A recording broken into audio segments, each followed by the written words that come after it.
All right, let's just say it. The AI party that everyone was so excited about in 23 and 24, it's over. We're now in 2026, and this is the year of the great AI correction. What we're going to break down today is why all that initial hype is being replaced by a much tougher question. Where are the financial returns? Where are the margins? Just take a second and let this number sink in. 95%. What is that? Well, that's the estimated failure rate for enterprise AI pilot projects. It is an absolutely staggering figure. Think about the amount of money, the amount of capital, just wasted. This right here, this is the heart of the crisis we're digging into. You know, this massive failure rate even has a name. They're calling it pilot purgatory. And it's exactly what it sounds like. It's where all these well-intentioned, super hyped AI projects go to die. They kick off with so much enthusiasm, right? Massive budgets. And then they just stall out. They get stuck. And they never actually make it to production or deliver any kind of real measurable value back to the business. Okay, so first up, let's really unpack that 95% number. We gotta ask, why is the failure rate so incredibly high? And more importantly, what does this mean for every business out there that's betting its future on AI? And this chart, wow, it really paints the picture of what analysts are calling the Gen AI divide. It's stark. On one side, you've got the vast majority, 95% of companies, completely stuck in that pilot purgatory we just talked about. But on the other side, a tiny, tiny elite. We're talking just 5.5% of companies that are actually seeing a real significant impact on their bottom line, on their earnings. The market has literally split in two. So, why the failures? What's really fascinating here is that the reasons are almost always the same, time and time again. First up, there's the lack of contextual memory. These general-purpose models, they treat every single question you ask like it's the first time they've ever heard from you. It's a total productivity killer.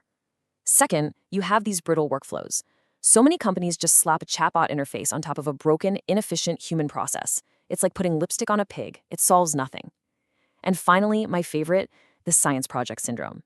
Too many of these pilots are launched without any clear business goals from day one. They're just cool tech experiments with no path to profitability. But wait, it gets worse. The pilot failures? That's only half the story. Because on top of all that, there are these massive hidden costs that are making the financial picture look even more grim. Let's talk about your hidden AI costs. First up, we have what's being called the hallucination tax. And yeah, this is exactly what it sounds like. It's the very real, very painful price companies pay every single time their AI confidently just makes stuff up. And believe me, this is not a rounding error in the budget. Get a load of this. $67.4 billion. That was the estimated global cost of AI hallucinations back in 2024 alone. I mean, think about what that's made of. You've got legal fees, you've got massive brand damage, and just the sheer cost of your own employees having to double-check and fact-check every single thing the AI spits out. The takeaway here is crucial. Every single AI budget, from now on, needs to have a line item for a hallucination reserve. All right, next hidden cost, the integration tax. This is that nasty surprise bill you get when you try to make your shiny new, unpredictable AI play nice with your old, rigid legacy systems. It's like trying to connect a garden hose to a fire hydrant. It's messy, it's expensive, and it can blow up your implementation costs by a staggering 25 to 35%. And the third one isn't even a software problem, it's a physics problem. It's the energy cap. That whole promise of infinite, scalable cloud computing, well, it just slammed headfirst into the cold, hard reality of our electrical grid. These AI data centers are just insanely power hungry. They're driving up electricity prices for everyone and putting a very real, very hard ceiling on how cheap AI can ever actually get. Okay, that was a lot of doom and gloom, I know. But it's not all bad news. So let's pivot. Let's move away from the problems and start looking at the solutions. Let's talk about where AI actually wins. And, yeah, where it loses. This heat map tells such a clear story, you barely need me. Look at the green zones: software development, manufacturing. Why do they work? Because they're high-volume, low-risk environments where mistakes are caught almost instantly. A compiler catches bad code, a sensor flags a faulty part. No big deal. But then, look over at the red zones: creative media, legal drafting. Here, the cost of just one mistake, a made-up legal precedent, some really brand-damaging ad copy, it's absolutely catastrophic. It can wipe out any efficiency gains you've made and then some. So the big question is, how do you get your projects into that green zone? Well, the good news is the market is already starting to correct itself. There's a huge strategic and tech pivot happening right now that's separating the winners from the losers. Let's look at this shift to what we're calling smart AI. And this slide just lays it out perfectly.